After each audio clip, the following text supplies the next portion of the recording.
la hipertensión y el edema, la proteinuria y la hipertensión, anteriormente se utilizaba esa triada, en la actualidad ya no. Entonces es muy importante que diferencien entre qué es una preeclampsia leve, qué es una preeclampsia severa y qué son los datos de severidad, así como la inminencia de eclampsia. No hablamos el día de hoy de hipertensión crónica y embarazo, pero también debemos manejarla dentro de la clasificación. Y ya de allí, pues las otras complicaciones que pueden presentarse con relación a la preeclampsia. Tal es el caso del síndrome de HELP, el edema agudo de pulmón, el desprendimiento prematuro de placenta, la hemorragia obstétrica, el choque hipovolémico, la coagulación intravascular diseminada. Y lo más importante, les comentaba en días pasados que se tenía que enfocar más a la parte del diagnóstico y del tratamiento. Debemos tener claros los parámetros de las cifras tensionales y debemos tener claros que a veces las pacientes durante el embarazo cursan con presiones bajas, por ejemplo 90-60, y si hay un incremento de 15 o de 30 milímetros de mercurio en la sistólica o en la diastólica, pues ya estamos hablando de una preeclampsia severa, aunque la paciente tenga, por ejemplo, tenga 120-80 o 120-85. Porque en esos momentos la paciente ya puede llegar con datos clínicos relacionados con la severidad. Entonces, hay que evaluar muy bien a la paciente en sus cifras tensionales durante el embarazo y considerar ese incremento de los 30 milímetros de mercurio sobre la presión sistólica y 15 sobre la diastólica. Muchas de las ocasiones nos equivocamos por no preguntar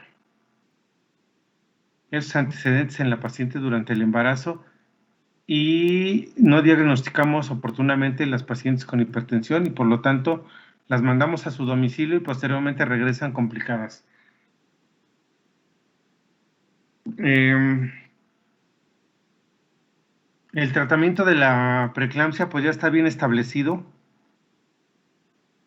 Lo que comúnmente estamos utilizando son esquemas de alfa-metil-dopa con hidralazina vía oral que van desde 250 a 500 miligramos de alfa-metil-dopa cada 8 horas y de 10 a 50 miligramos de hidralazina cada 8 horas.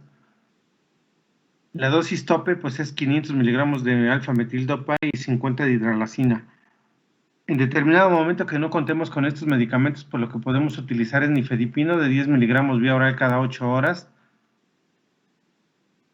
Su compañera mencionaba la betalol, desgraciadamente la betalol no hay en México, por eso les decía que tenemos que leer bibliografía mexicana y debemos saber con qué medicamentos contamos en los hospitales. La hidralazina IV es una opción siempre y cuando las pacientes ya estén hospitalizadas y estén con vías, con dos vías bien establecidas.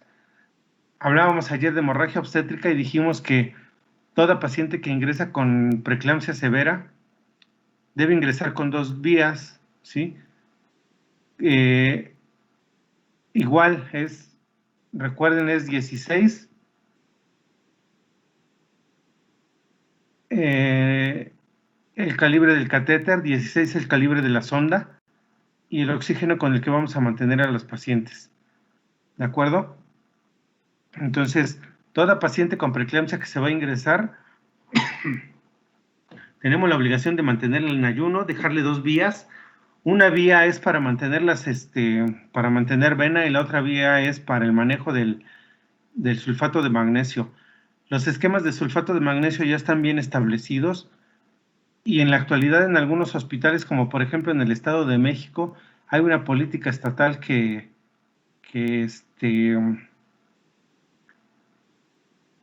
en la que se impregna a la paciente con 4 gramos de sulfato de magnesio para pasar en 30 minutos diluidos en 250 mililitros y posteriormente en una solución de 400 mililitros, agregamos 10 gramos de sulfato de magnesio y se pasan 50 mililitros por hora o 1 gramo por hora. La finalidad es no pasar tantos líquidos, porque muchas de las pacientes no mueren por la preeclampsia, luego mueren por el edema agudo de pulmón que hacen. Entonces, la finalidad es tener un control estricto de los líquidos, por lo tanto la paciente, pues además de los medicamentos que ya mencionamos, el sulfato de magnesio, las 2 vías, debemos controlar o cuantificar la diuresis horaria, debemos controlar la cantidad de líquidos que estamos ingresando y al final pues hacer un balance de líquidos. La medición de los signos vitales es muy importante, lo tenemos que estar haciendo cada 15 minutos o cada 30 minutos dependiendo las condiciones de la paciente. Ya dijimos que si son pacientes que ya iniciamos medicamentos y que no ceden al la presión arterial no baja, pues podemos utilizar bolos de hidralazina. Generalmente manejamos bolos de 5 en 5 cada 30 minutos. Obviamente que son bolos que van diluidos con solución fisiológica o solución inyectable. Y estamos pasando 5 miligramos cada 30 minutos, estamos valorando la presión arterial. Evidentemente que el lineamiento técnico de preeclampsia o la guía de práctica clínica dice que pues tenemos hasta 6 horas para poder estabilizar una paciente y poderla pasar a quirófano en determinado momento que se requiera la interrupción del embarazo. Los tiempos son muy importantes. A veces en las salas de urgencias apenas está ingresando la paciente y ya la queremos pasar a quirófano. Y todavía la paciente no se encuentra estable en sus signos vitales y pues obviamente que esa paciente pues se nos puede complicar en el puerperio. Por lo tanto es muy importante que estabilicemos a las pacientes, que tomemos estudios de laboratorio, que tengamos sangre disponible. Sabemos que toda paciente con el manejo del sulfato de magnesio pues nos puede hacer una hemorragia obstétrica por la atonía uterina que puede condicionar el sulfato de magnesio. Por lo tanto, debemos tener sangre disponible, debemos tener balón de Bacri si es necesario, debemos tener oxitocina, carbetocina. En este caso, pues el uso de la ergonovina está contraindicado porque nos puede incrementar la presión arterial. El diagnóstico pues tiene que ver con los criterios que ya les mencioné.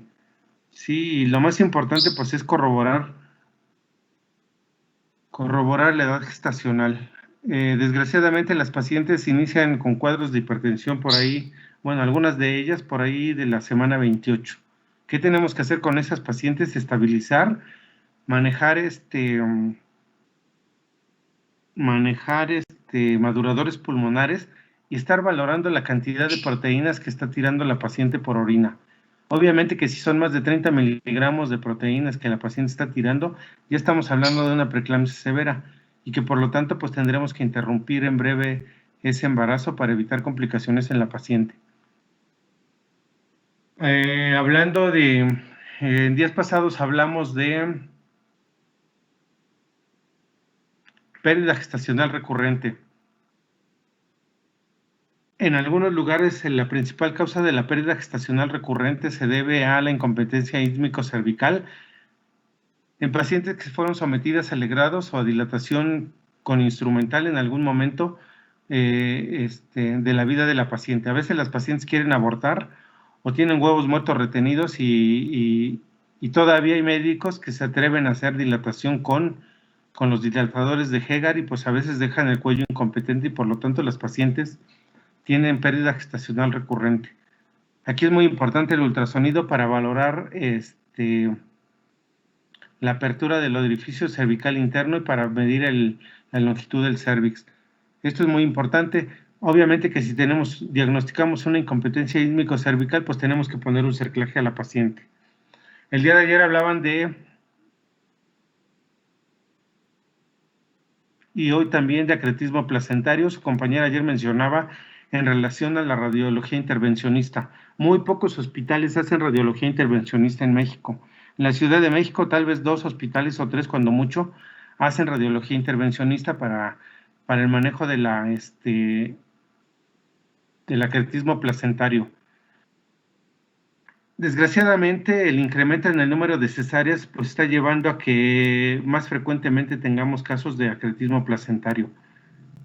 Y por lo tanto, bueno, pues son pacientes que tenemos que programar. La guía de práctica clínica de las embarazadas dice que debemos hacer un ultrasonido, un Doppler color en estas pacientes que ya tuvieron un evento obstétrico, llámese legrado, llámese miomectomía o llámese cesárea, pues para verificar exactamente la penetración de la placenta y descartar la posibilidad de un acretismo placentario. De la misma manera, si diagnosticamos por ultrasonido que la paciente tiene acretismo placentario, bueno, pues tenemos que mandarla a un hospital de tercer nivel, donde se cuente con todo el personal suficiente para poder intervenir a las pacientes.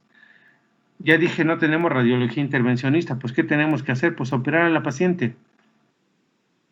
Pero en algunos casos, pues es necesario que entre el urólogo, que entre el cirujano, que entre el oncólogo, pues porque seguramente vamos a hacer una histerectomía y dependiendo del grado de penetración de la placenta, pues son las estructuras que se pueden haber afectadas. Lo más común que vemos afectado, pues es la vejiga y que tenemos que hacer cortes en la vejiga, pues para poder retirar esa placenta y ese útero, obviamente. Entonces necesitamos reconstruir la vejiga, necesitamos verificar el trígono que esté íntegro, que no tenga ningún problema, que no condicionemos alguna situación en relación al cierre de la vejiga y que en algún momento podamos eh, dañar ese trígono y por lo tanto el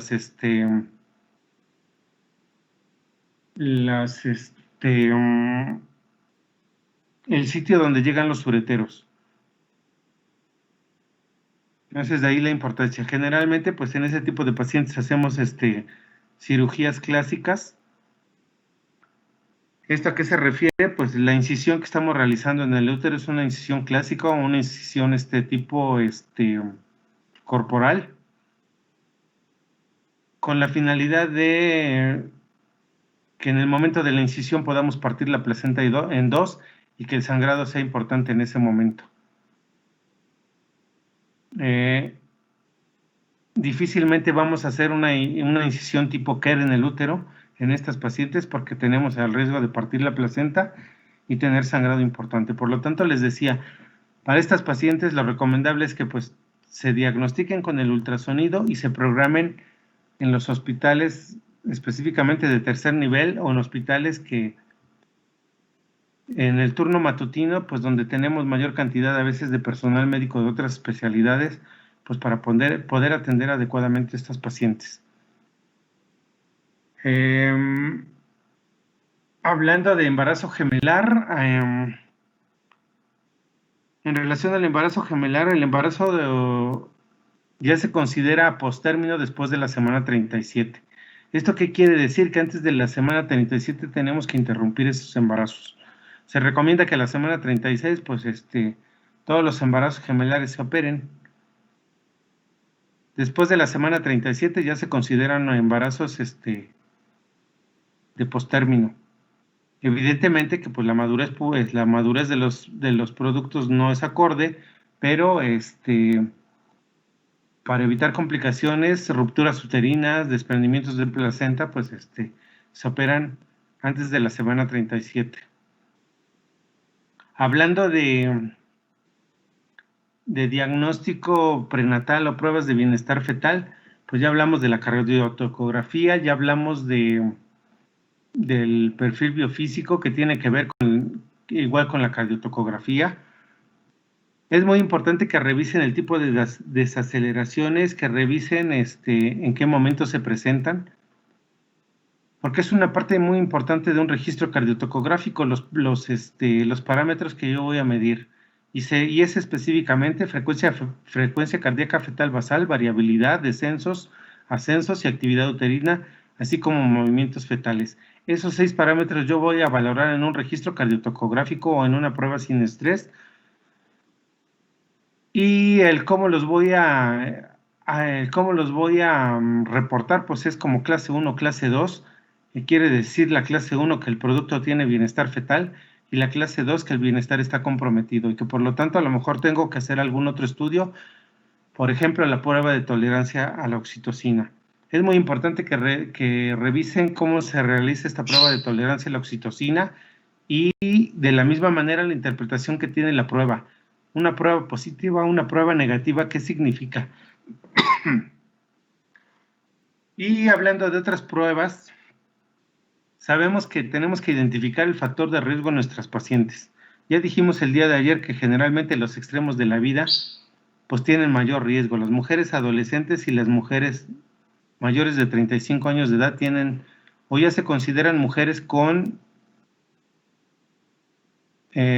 riesgo perinatal elevado, por la simple y sencilla razón de que estamos considerando la edad. Pero además de eso, debemos considerar que existen algunas otras enfermedades que se presentan en ciertas etapas de la vida. Por lo tanto, el tamizaje de la glucosa en las mujeres obesas o en las mujeres mayores de 35 años es vital realizarlo antes de la semana 20 de gestación.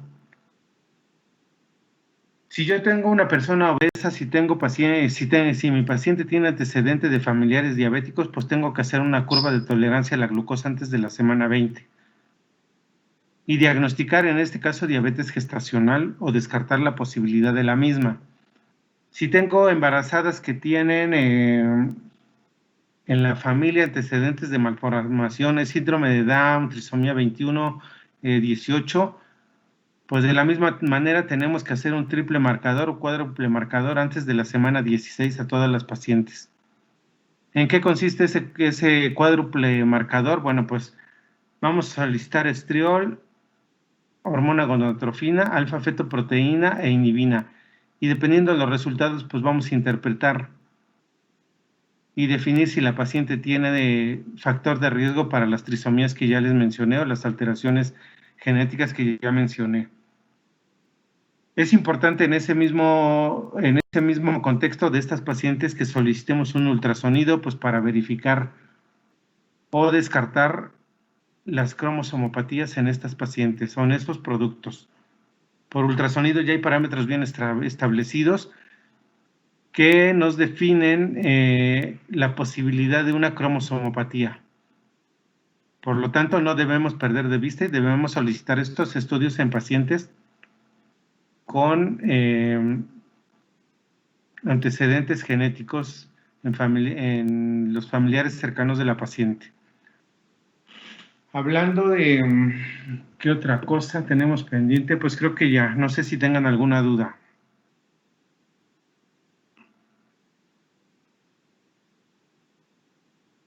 Es importante que revisen el lineamiento técnico que habla del código Mater y del equipo de respuesta inmediata, pues porque ahí vienen algunos parámetros que tenemos que tomar en consideración en la atención de las pacientes con preeclampsia severa y con hemorragia obstétrica. O con alguna otra enfermedad que esté catalogada o que en determinado momento implique la activación del código Mater.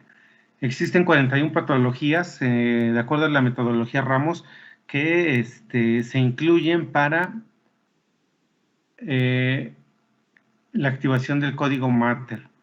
Entonces, bueno, hay que revisar estas patologías, hay que saber cuáles, sí, y sobre todo, bueno, pues dar una atención adecuada a las pacientes. Hablaban hace un rato del calcio. Pues recuerden que la cantidad de proteínas que hay en el líquido, en el líquido intravascular, la cantidad de solutos y solventes debe ser equilibrada. Si mi paciente no tiene una ingesta adecuada de proteínas, entonces va a haber fuga al tercer espacio y por lo tanto la paciente va a tener edema. Y una causa muy importante de hipertensión durante el embarazo pues es la falta de proteínas. Ya observamos dentro de los cambios fisiológicos del embarazo que las proteínas bajan, específicamente las globulinas o las albúminas. Por lo tanto, nuestro aporte de proteínas durante el embarazo debe ser importante y debemos considerarlo para evitar la preeclampsia al final del embarazo. Por lo tanto, la administración de caseinato de calcio durante el embarazo es muy importante a partir de la semana 12. La administración de ácido acetil salicílico en estas pacientes, pues de la misma manera es muy importante. En el momento que nosotros identificamos que mi paciente tiene hipertensión, desde ese momento, o digo, que tiene factor de riesgo, desde ese momento le mando ácido acetil salicílico 100 miligramos vía oral cada 24 horas.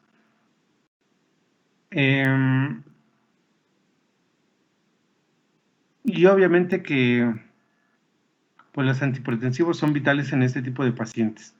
Hay pacientes que solo desarrollan hipertensión gestacional, que no hay proteinuria y que no hay mayor cambio en los laboratorios y que por lo tanto las podemos mantener. Estas pacientes hay que estarlas evaluando de manera periódica, cada semana o cada 72 horas, para estar verificando que las cifras tensionales no cambien y sobre todo que los laboratorios de la misma manera no tengan modificaciones. En el momento que empieza a haber proteinuria, bueno, pues ya cambia de una hipertensión gestacional a una preeclampsia. Dependerá de las cifras de presión, pues para poder diagnosticar si se trata de una leve o de una severa. No sé si tengan alguna duda, algún comentario. Yo, una pregunta. Dime. Yo había leído que en eclampsia, cuando la mujer está en una convulsión, después de 10 minutos no se necesitaba estabilizar a la madre, pero usted acaba de decir que debe estar estabilizada antes de realizar la operación. Entonces, quería resolver esa duda, si sí o si no. Generalmente todas las pacientes se tienen que estabilizar. Anteriormente, la paciente que llegaba convulsionando, en ese mismo momento se yugulaba la convulsión y se pasaba al quirófano.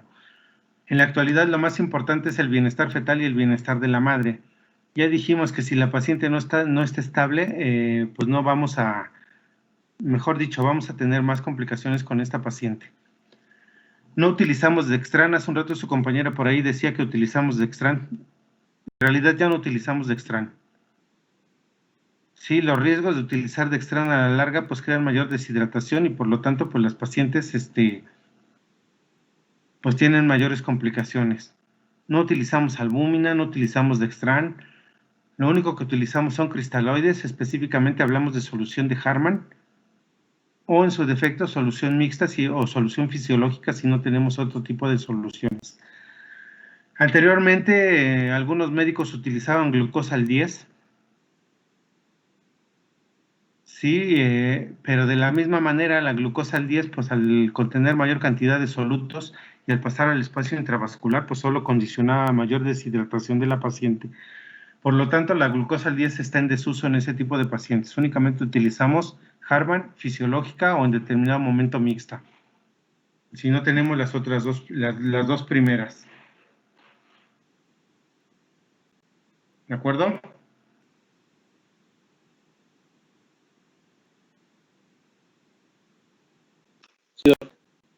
A veces las pacientes con eclampsia pasan a las terapias para estabilizarse y una vez estabilizadas se pasan al quirófano.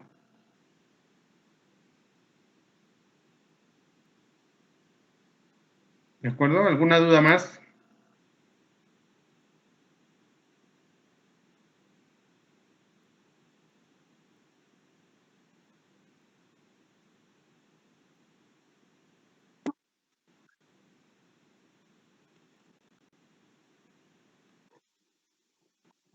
No, tampoco, doctor. No, doc, pero yo sí tengo una pregunta, pero es sobre mi tema. ¿Cuál es tu tema? Me toca el viernes, soy Angélica, y me toca lo de maduración fetal. Solamente encontré en ese tema que era lo de maduración pulmonar. No sé si tenga que meter otro esquema, no sé. ¿Es hipertensión y embarazo mañana? No. ¿O de qué vas a hablar? De maduración, índice de madurez fetal, detección de anomalías fetales y fertilidad. Sí, ese me toca a mí. Índice de maduración fetal, tienes que hablar de la amniocentesis y de las pruebas que se hacen para corroborar la madurez fetal.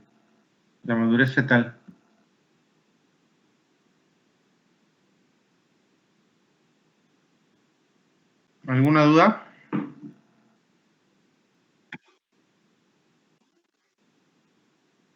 Entonces esas no entrarían en lo que era la detección de anomalías.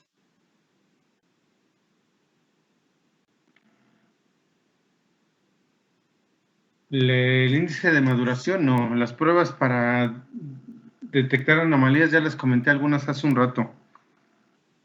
Son las bioquímicas y las Así es. ecográficas, ¿no? Ok. Entonces, en maduración fetal, el síndrome de respiración. Así es. ¿Ese lo quito? Sí. ¿Algo más? ¿Sí lo quito? Sí. Ok, gracias.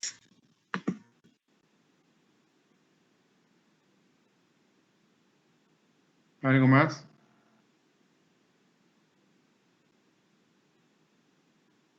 No, doctor. No, doctor.